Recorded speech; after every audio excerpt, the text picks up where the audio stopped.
За целта се изправяме така, хубавичко, хайде, и се събуждаме. Готови ли сте? Ама искам като попитам, готови ли сте, да кажете, така мъжко, нали? Готови. Хайде сега, загряваме първо главичката, като махал на часовник, ето така, музика. Ето така, тик-так, и да изчува, тик-так, тик-так, тик-так, тик-так, супер сте! Тик-так, тик-так, тик-так, тик-так, това е достатъчно да не ви се откачат главите. Така, сега, загряваме раменете, като си представим и като си казваме ето така. Знам, не знам, знам, не знам, знам, не знам, знам, не знам, знам, не знам. А сега ръцете ще загреем, като стрелки на часовник. Ето така правя.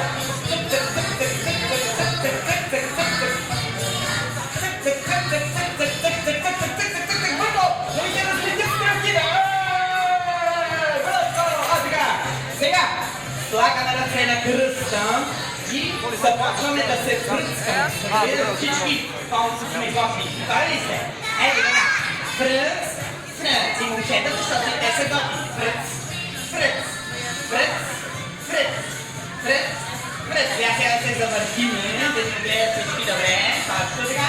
Хай сега и на другата страна. Така. Сега загряваме кръчетата, като бягаме на място. Готови ли сте? Така слагаме ръцете и започваме да втичаме на място, защото отиваме, за да видим Дора, нали? Не чувам!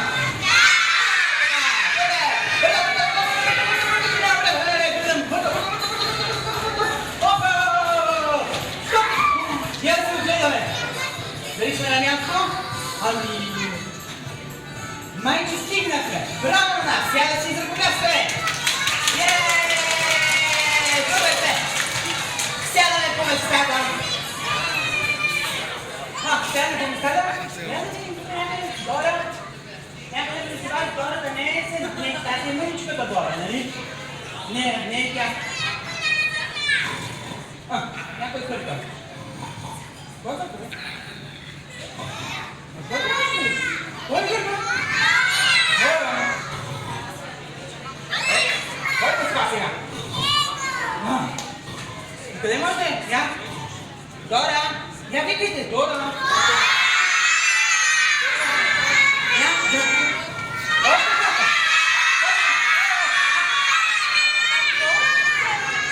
Айде още малко по-силно!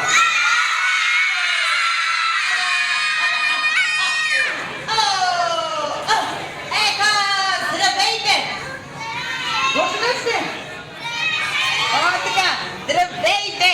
Знаете ли коя съм аз? Така. И каква съм аз? Дора е името ми. А каква съм? Аз съм изследователка. Нали така? Да.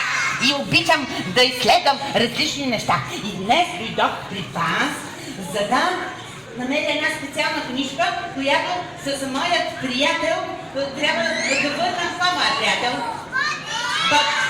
И днес трябва да върнем в библиотеката една книжка, която четахме с него. Вие знаете ли какво е библиотека? Каква е? Какво е библиотека?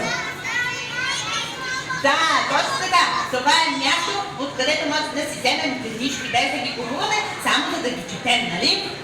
Да, и сега имам срок, трябва нещо да я върна, обаче не мога да намеря нито ботичко, нито книжката. Ще ми помогнете ли да намерим ботичко? Ботичко какво е? Маймунка. А как правят маймунките? Я по-земно да ви чуя. Добре тогава. Ще ми помогнете ли да го открием ботичко? Ами хайде тогава, тръгваме, ставаме от местата. Слагаме на гърба какво? Айде да ви видя. Раницата на гърба. Слагай раницата на гърба. В раницата какво има? Карта. Слагаме в раницата карта. А тя за какво ни е? Точно така, за да намерим пътя, където се намира ботичко Или ако сме се изгубили да намерим пътя към същи, нали така? Добре, и да си сложим вътре в раничката по една вода, хоп. И да си сложим един сандвич, хоп. И сме готови, за да тръгнем през първото препятствие. Готови ли сте? Айде, аз отивам до реката. Ето, сега ще направим да преплуваме през реката. Освен раничка на гърба ви, да? Ето, ти ще бъдеш единия бряг, ти ще бъдеш другия бряг. И трябва да преплуваме през водата, през реката. Можете ли да плувате? Я да видя. Първо как плуваме, като жаби. Ама забравяте, не викат как. Това, добре. И после можем ли така? Шляп. Добре. Как може? По гръб можете ли? Добре. А като русалки можете ли? Как не? Виждам още. Добре. Като кученца? Ама забравяте нещо важно, че имат езика. И въздържа с това.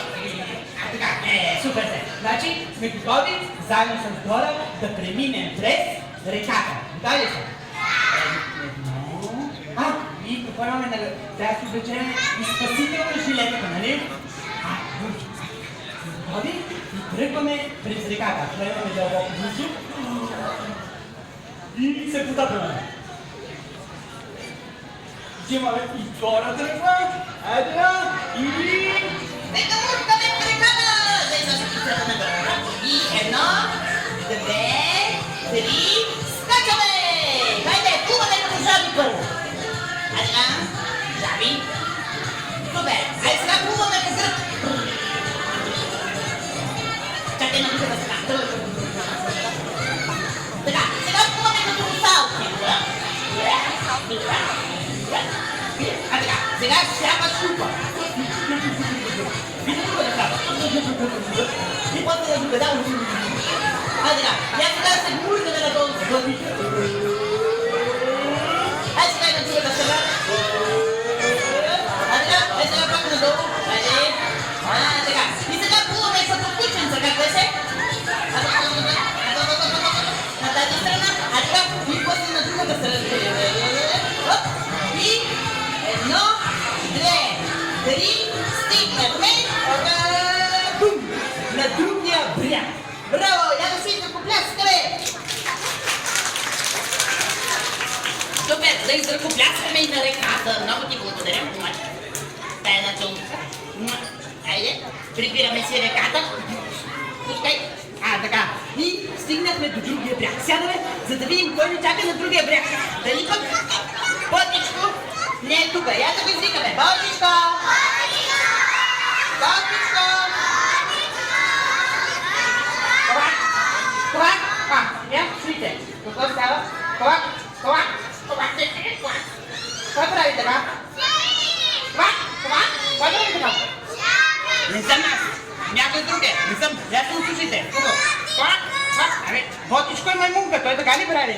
Така ли говорят маймуни? Не. Ясно слушайте. Кой е това? Ковак? Кой? Я да видим дали познахте. Това е розова жаба. Я да я попитаме дали пък не е виждала Ботичко. Хайде, питаме. Жабо, виждала ли си Ботичко? 3-4. 3-4, сега. Жабо, виждала ли си Ботичко? Тя пък нищо не разбра. Я да я попитаме на жабешки. Може ли? Айде, сега. Квак, Ботичко. Готови ли? Айде, 3-4. Квак, Ботичко. Квак, не съм. Тая пъжаба. Трябва да продължим. Ще продължим ли?